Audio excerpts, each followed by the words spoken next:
Good evening, viewers. This is Mohsin Hashmi, live from CNI News. Viewers, over the last 106 days, you've been seeing unprecedented violence that's been carried out in occupied part of Kashmir by Indian Army. We've been reporting, we've been speaking with various politicians from the UK, from India and from Pakistan, and we've been trying to gauge what exactly is it that lies beneath the surface. And when we actually talk about those violations of human rights and all of those treaties, all of those unanimous resolutions which have been passed, why it is so difficult to actually carry out. We've been speaking to a lot of politicians, and today it is a privilege that we actually have now got with us a very prominent personality from the other part of subcontinent, from Pakistan, a special envoy to the UK appointed by the government of Pakistan. The responsibility of this particular envoy is to actually lobby with the international politician and the forces within the UK to actually resonate the voice of those Kashmiris who've been subject to persecution and human rights violations. I have with me the Senator, General Retired Abdul Qayum. Sir, Assalamu alaikum and welcome to the UK. Walaikum assalam. Thank you very much. Firstly, how has your visit been to the UK so far? Yeah, Alhamdulillah, this has been very successful. We came with a mission to highlight those atrocities which are committed in occupied Kashmir, and we brought the dossiers. And we interacted with the parliamentarians at various levels. And I also had a meeting with the Field Marshal Lord Guthrie. And also I attended in one of the seminars which was about defense and security. And in that they were concentrating mainly on Middle East. But I told them that in a globalized environment, you cannot compartmentalize the peace or war. So therefore, you are talking about Middle East. I think out of the flashpoints that we have today in world, Kashmir is the most explosive because it is between the two nuclear powers. So that is how, and I think we have received a very receptive response from our colleagues here, and it is very encouraging that all of them, they conveyed their dismay.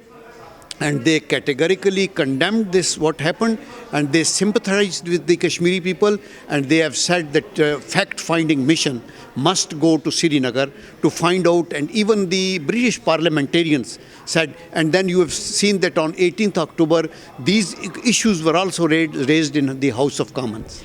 Sir, you talked about a dossier. This is actually a dossier that was presented by the envoy that was appointed by the government of Pakistan to present to the government of United Kingdom. Can you give us the salient points of what those dossier entailed and the human rights information that actually had? Basically, you see, what we need to highlight is the background of the issue very briefly, although the entire world knows.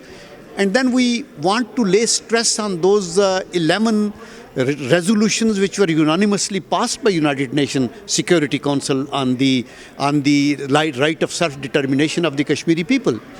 And then this is so unfortunate, we highlighted that whether this Universal Declaration of Human Rights or the Charter of the United Nations or the United Nations resolutions are there for selective application for only those people who matter for the West, and not for the Kashmiris who are being butchered, and nobody is going to ask about them, about their welfare. So that is what was the intention. And we showed those pictures of those girls and innocent people who have been blinded.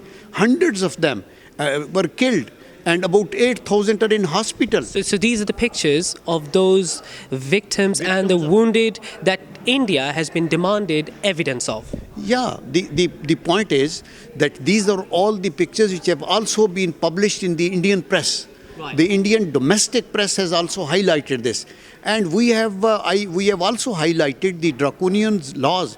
Actually, the tragedy is that the human rights laws violations have been legalized by India by their own laws. For example, that you can shoot to kill, and you can arrest without a warrant, and you can search a house without permission, and you can detain a person for 2 years, nobody knows. There are people who are missing. There are half widows who do not know whether their husband have been killed or they are still arrested because nobody tells them. There are mass graves that they are there. So this is, I think, the unprecedented blatant violations of human rights. And when West and America and all those countries, they feel they take their pride in high values, I think this is here that they have to come forward and force India to sort of, number one, de-induct their forces, which is highest public to soldiers ratio in Srinagar. So over 700. So just for the viewers, over 700,000 soldiers have been deployed within the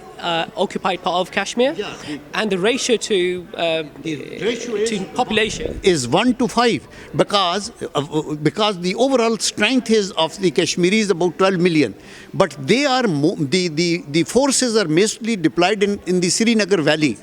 In the Srinagar Valley area. Other areas, it is not there. But those people who are subjected, on every house there is a soldier. And those people have no rights and they don't know when they will be arrested and where they will go. So that's it. That is what I think should be realized. And in that, we need the help of the Western, not only the governments, but also the public opinion, because they can force their governments to force the United Nations to implement their resolutions, and also the Indians. It is a tragedy that they want to become member of the UN Security Council and they don't want to implement their UN resolutions. Isn't it paradoxical? So that is what we want to highlight, and we want to say that we want peace in South Asia. We are both nuclear powers. If there is a clash, it will be catastrophic. It will be catastrophic for the diaspora which lives in Europe and in this area because their families are there. And we would like that we are now working against the terrorists. We are the frontline ally of the West for terrorism. The United States has financed it. Britain has financed it.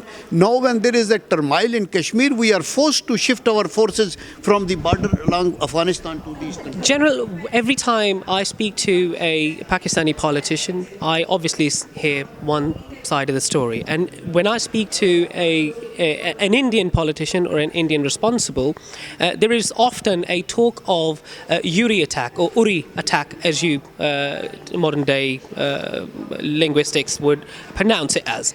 How do you respond to India's claim of Pakistan's involvement, or they name it Jaish-e-Mohammed's involvement in Uri? Can you clarify that? You see, this is so unfortunate that when this incident took place, actually it was an attempt to hide their embarrassment that was caused because their forces killed hundreds of people there. And the word, and even from within India. The assassination of Wani.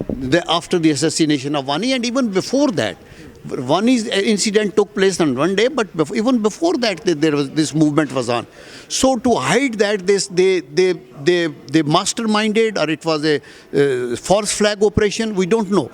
That happened, and within 4 to 6 hours, without any investigation, they leveled this blame on Pakistan because our Prime Minister had to deliver a speech in United Nations. So that's why we asked them that there is United Nations Military Observer Group there.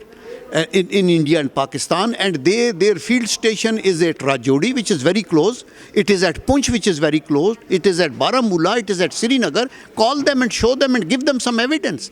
But they never. And we said independent fact-finding mission must come. They didn't allow that even. Well, we witnessed that our fact-finding mission of a lot of media groups from international forces and from international corners actually did go to Pakistan side of Kashmir, and we actually observed, and a lot of viewers actually saw that too. My question to you, General, is that you've served within the military for 30 plus years, and you happen to know the area very well. Apart from denying or apart from defending the position, can you give us the demographic challenges there might be if Pakistan was to carry out Uri attack? It is very difficult because when you see, according to the new United Nations rules, ground rules, you cannot reinforce your defenses till the issue is resolved. But when Pervez Musharraf signed a ceasefire pact with them, so within that period they took best advantage and they have erected a fence 11 to 13 feet double fence, which is having an electric current through it. It has mines and it has flashlights and images are there, thermal imagery devices, and therefore there is no question. Secondly, Uri is a sort of a bowl which is a fortress, and around it are trenches, and then there is fencing, then there are mines. How come that 4 people came and they killed 18 people and they have gone away? So that is why we say there is no question of this happening. And then to cover that up, because unfortunately in India, before every election, they create a hype against Pakistan bashing. Anti-Pakistan sentiments are their basic tool that they use for getting votes. And when they get elected, then the public forces them, okay, teach a lesson to Pakistan. And then they know they can't do anything. So therefore, they said, we have done a surgical strike. Now in that area, I have been a liaison officer with United Nations as a major in 1979, 80 and 81. Yeah. And I see every part of that. I know that. There is no question. It's a very difficult area, and it is a heaven for the defenders. It is very difficult for anybody to attack. And then the attacker must suffer more casualties than the defender. Here the attacker were 4 and they were killed, and they killed the 18 people. So this is all a false story, and that is why then it has created embarrassment for India within India. And now even today I got the information that they were violating the line of control and they were firing, and these are violations. They don't allow the United Nations Military Observer Group to come close to those areas. From our side, we take them there. We took the press to that area, and we said that you come and see where the surgical strike has gone. So that is very... So thank you, General. That was very well defended point, because there has been a lot of confusion on Uri attack, and we've been hearing stories from both ends. But today, because obviously yourself has been quite involved in that particular region for a number of decades, thanks for giving us that insight. India's India's wish of isolating Pakistan from global economies and global modern powerhouses, in particular Western powers, South Asian powers, and more importantly Middle Eastern power. How successful do you think India has been so far? You see, this unfortunately has been now India's policy, since they cannot afford a war with Pakistan, because Pakistan is the nuclear power and we would defend every inch of our land. They know that. So therefore they have now said that we will fight a non-kinetic war with them. That is strangulation, economic strangulation, isolation of Pakistan, and creating rift and exploiting the fault lines that they have within. But I tell you that Allah is kind. India is herself being isolated because of her policies in Kashmir. That is, and when this thing has come, even the European countries and even from within India, people have said, now as far as Pakistan is concerned, if we were isolated, China would have not invested about $46 billion in Pakistan. Now Britain again is investing, signing about $6 to $8 billion.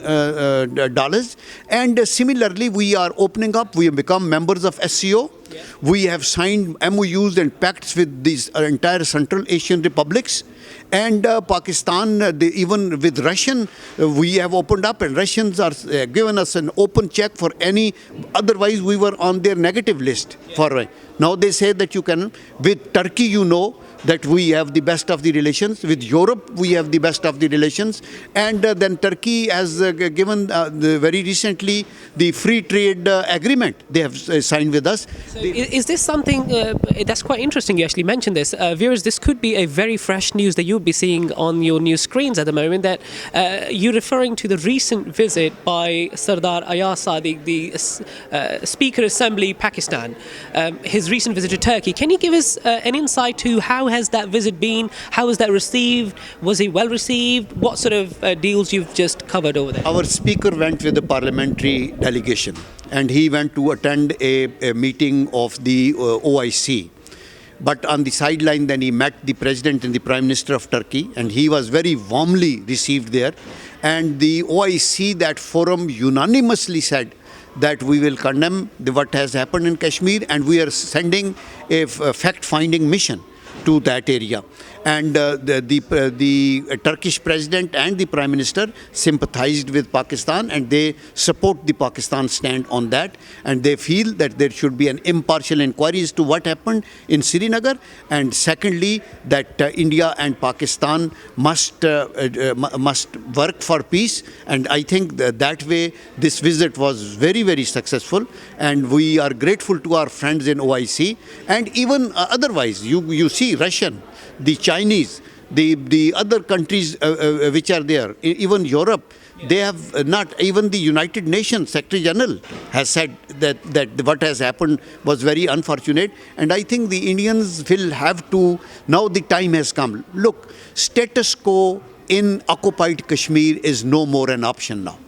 They will have to decide, and they will have to sit with us and discuss this issue, and we'll have to resolve it according to the desires of the people of Kashmir, and in that in due consultation with Indians and Pakistanis, and in the light of UN resolutions, which is a guideline for this issue. And I think sooner we do, better it is.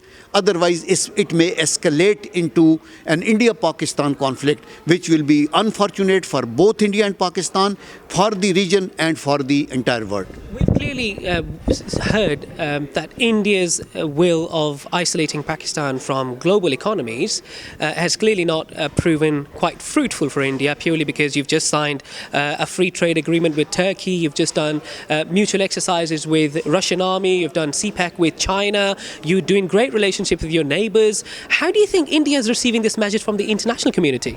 Yeah, look, the international community says, like for example JETRO, the Japan Trading Organization, like for example Morgan Stanley, like for example Wall Street Journal, The Economist, Standard and Poor.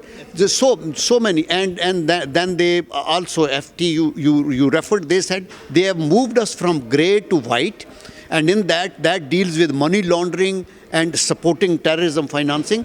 The world opinion is that Pakistan is in a position to take off, and it will become an Asian tiger.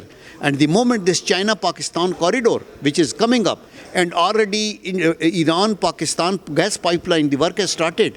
And then is Turkmenistan, Afghanistan, Pakistan, India gas pipeline, on which we have already signed. Then is the CASA 1000 project, which is Central Asia, South Asia transmission line, which is coming up. This is totally woven Pakistan into all the gas, oil, and all the and connectivity, road network, rail network. Actually, this is the problem which creates frustration in India, because if Pakistan becomes a strong country, I don't know why are they complexed. It's a big country. They should concentrate in for their public. We should concentrate for our public. And strong Pakistan should be strength for India. They take it as a threat. And they are massing weapons. They have purchased most of the tanks and mechanized formations. And and they say they'll be used against China. You can't use tanks in Himalayas. Can you use tanks in Indian Ocean? No, they are all concentrated against Pakistani border. That is why we had to develop the tactical nuclear weapons for our own defense. But that was the response to their cold start doctrine. But I hope a good sense prevails, and we both reduce our forces, de-induct forces from Kashmir, allow them to form their own government, and then have a free plebiscite and decide this issue once for all. And we concentrate on the welfare of the people. About 20% of the world humanity, the poorest of the poor people, live in South Asia, India and Pakistan. We need to concentrate on education, health, on the climate change, which we are being worst affected. The sustainable development goals that we have to now compete and we will have to do that. But that is not being done, and India is doing warmongering.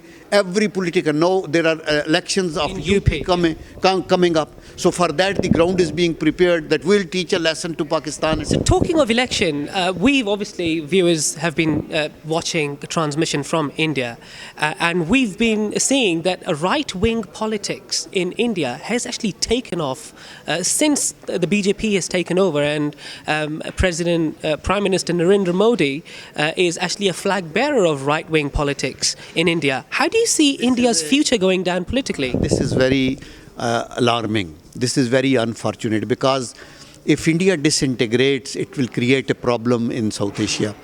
and they are heading for that. I can tell you that.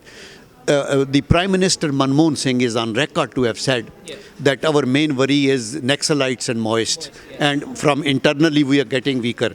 You see, for Pakistan, neither Congress nor BJP were favorable, but now with Modi heading BJP, in fact is RSS heading BJP. And people are saying, and RSS is ISIS, I can assure you that, because they are radical, they are there. And Modi is there, he is their offshoot. And he has admitted his crime in Dhaka, Bangladesh. He said, our blood is also, we have given our blood for your liberation. That means that you violated the UN Charter and international laws, and you came out, and we knew that Mukti Bani is actually raw people, that they are working there. So therefore, I think, and now he talks of involvement in Balochistan. Balochistan part is with us, part is with Iran. They are the integral part. He has to concentrate on Khalistan and concentrate on Tamils and other things. So therefore, this warmongering by Modi is very unfortunate, and I hope that he learns a lesson. But if he continues on this, I think the enemies of India will be happy. General, I heard you speak to our colleague Christine yesterday, and you briefly mentioned about Indians' involvement in supporting or promoting disintegration and disarray within Pakistan, in particular Karachi, Balochistan, and within the southeast Pakistan. Can you, and recently you quoted that you actually captured one of RAW's agents in Pakistan, whilst on the other hand, India claims that Pakistan is funding terrorism within India. How do you respond, and how do we viewers draw conclusion out of this? The point is, Indians say many things, but they don't give any proof. You see, they say Hafiz Saeed is doing this. We say, okay, give us some proof. We will haul him up and we'll take him to the court. But Pakistan is a democratic country. We can't arrest somebody and just put him behind bars tomorrow. Then the court will release him. And therefore, you should give us evidence. But as far as we are concerned, your involvement, we have a physical proof of Kulbhushan Jadhav, who was arrested, a serving naval officer, commander. Where was he arrested? In Balochistan. In Pakistan? In Pakistan, Balochistan. Was he on a national visit? No. He just without any visa and without any passport, and he has now confessed his guilt. And he has given us lead to another 300 contacts. There people have been arrested. Operating within Pakistan? Operating within Pakistan, that they have the mission to destabilize Pakistan. And you know, when there were attacks in Pakistan on our bases, like Kamra and Mehran, and the targets were our strategic assets, like our AWACS aircrafts, like P-3C Orion. Nobody knows, even in Pakistan army, people won't know that where are these P-3 Orions and how are they parked. But they were given guidance by the Indian RAW, and they were the beneficiary by destroying them, and they attacked them and they damaged. And by the grace of Allah, since I am heading the Defense Production Committee of the Senate as a chairman, I was very glad to know that our technicians have now again made them airworthy and they are flying. But the point is that they are involved in all this. Balochistan, in Karachi, the MQM workers, when they were arrested and interrogated, they said, we have done training of RAW in India. We went into that airport, a Subedar received us and we were taken there and all that. These are all proofs. But the world turns a blind eye. Why? Because for them, their strategic and economic interests take priority over human lives. And this is very unfortunate, and I think you will have to change this policy on the West. Only then there will be peace in the world. Otherwise, when you have this policy of regime change, which is immoral, unethical, illegal, that you change the Saddam Hussein gone and there is turmoil. You don't have an exit strategy to get out from there. And about Indian involvement in Pakistan, Chuck Hagel is on record to have said that India is promoting and financing trouble in Pakistan. He was addressing some students in a university. Yeah, we actually are aware of that, and then we questioned this, and then there was a way by which they denied a certain part of that study too. So we're absolutely okay. But he did say that, and I think he spoke truth. Yeah. And I don't know why was he forced to deny it. This is what is the double-edged policy, and we say that will take us nowhere. General, finally, we know that a war on terror has been a golden nugget for many. and the Western powers who actually are allies with Pakistan, and Pakistan being one of the most strategic ally in war on terror. Yet, I was speaking to Sardar Ayaz Sadiq yesterday, and he said we are one of the largest victims of war on terror. How can we be funding? Can you just explain what Zarb-e-Azab is about? Zarb-e-Azab is a military operation that Pakistan is carrying out to eliminate further terrorism from the northern region of Pakistan. I'll ask General the same question. What is your understanding of Zarb-e-Azab, and what is it about? Okay. Now, for the audience, I would like to explain like this, that in Pakistan there is an area which is called federally administered area. It's a tribal belt, FATA. And traditionally it has been a no-go area for the military. Even when there was a British rule, their armies dare not enter that area. And the British used to say that FATA, or the tribal belt, is part of India, but it is not part of British India. So therefore they were left on their own. Now, for the last, about 65 years or 67 years, Pakistan also, Qaid-e-Azam Muhammad Ali Jinnah signed a pact with them, and he said, okay, you follow your things, we'll look after you otherwise, but the court jurisdiction was not extended to them, the High Court and the Supreme Court. Now that, after when the Soviet Union came to Afghanistan, and the West trained these militants, Osama bin Laden and Haqqani group, and they invested a lot of money, and these people were there then, and that became their nests. So when they left us and slammed Pressler Amendment on Pakistan, it was so unfortunate. Hillary Clinton also said that this was very, very bad, that what we did, we left Pakistan high and dry. So thereafter, then these people started creating trouble. They started dictating terms to Pakistan. Then we decided to launch an operation and cleanse it. First time in history, for the last 200 years, an army went into this area, and under Raheel Sharif, who is an outstanding army commander that we have, and our war-hardened army, they went in and they cleared it, and that was Zarb-e-Azab. And in that, our soldiers laid their life, but the area has been cleared. Now, unfortunately, some of the people who have run away, they have gone across the western border, which is 2,600 kilometers long, and they are sheltering there in the bordering provinces of Afghanistan, which is Kunar, Nuristan, Paktiya, Paktika, Nangarhar, Khost, and they are no-go areas for Afghan government also. So from there they come and they create problems. But Pakistani side has been cleared on the Zarb-e-Azab. Similarly, in Balochistan, we have achieved successes. The militancy has been controlled. Karachi, there is a 70% control of all that, and the situation is improving. But Pakistan in the process has lost about 60,000 people. We have suffered a loss of over $110 billion to our economy. And then we are housing 3.5 million refugees. Afghan refugees are there, and nobody is helping. This is 3 times the number that Middle Eastern refugees have actually been occupied and settled in the whole of Europe, by the way, and we're still not turning a blind eye. Look at that. And in addition to that, we have about 1.5 billion Kashmiri refugees with us, which we have absorbed. So 5 million. Where is United Nations? Where is the West? And under the gob of these refugees, there are militants who also come in. And then they create problem, and then there is blame comes on Pakistan. You should do more. You are doing this. And I think this is very unfortunate. West will have to change their policy, especially United States of America must trust on their allies. They have been using our ports, our airports, our seaports, our land routes, our airspace. And finally, they have also been attacking our own people.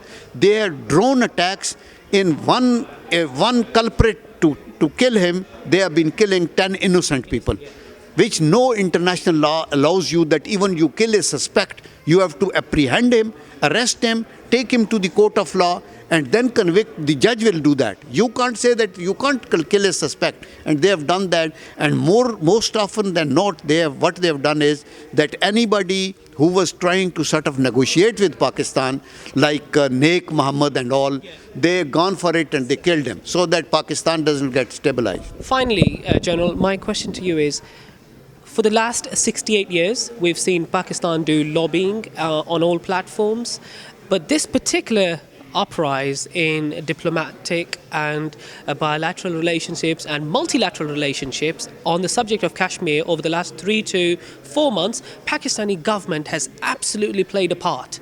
Can you tell us what's changed over the last 68 years and the last 4 months? The point is, this credit does not fully, we don't take as the government of Pakistan. Credit goes to Kashmiris who are spilling their blood. It goes to Burhan Wani and those people who face the Indian bullets, and still they come up with the stones and they pellet on them. So therefore, it is their sacrifices that they force. And Pakistan was talking to India. We were telling them, convincing them, let's sit together and we decide on Kashmir issue. They were not listening. But then you have seen what has happened. Then this can happen anytime. There is a rape case or there is a collective grave recovered. So that is it. The credit goes to the Kashmiri nation, their resilience, their courage, and the way boldly they are facing 700,000 strong army, which is, I think, it's a cowardice act on the part. Finally, what would be your message to Prime Minister Narendra Modi right now? Yes, my message to Prime Minister Narendra Modi in all sincerity would be, rise above yourself, about your politics. Don't become a politician, become a statesperson. Follow Nelson Mandela. Follow Nixonian diplomacy, in which they patched up with China. And please have a lion's heart. Key to Kashmir and peace in South Asia lies in Delhi. And if you are there, luckily or unluckily, you have to stand up and be counted. Otherwise, the history will never and posterity will never forgive you. Thank you very much, General Abdul Qayum, for being with us. Viewers, you heard the atrocities in Kashmir. The toll today is 67,000 casualties in the last 20 years, over 3,000 families displaced, and over 1,800 children who are a direct result of those women who've been gang raped.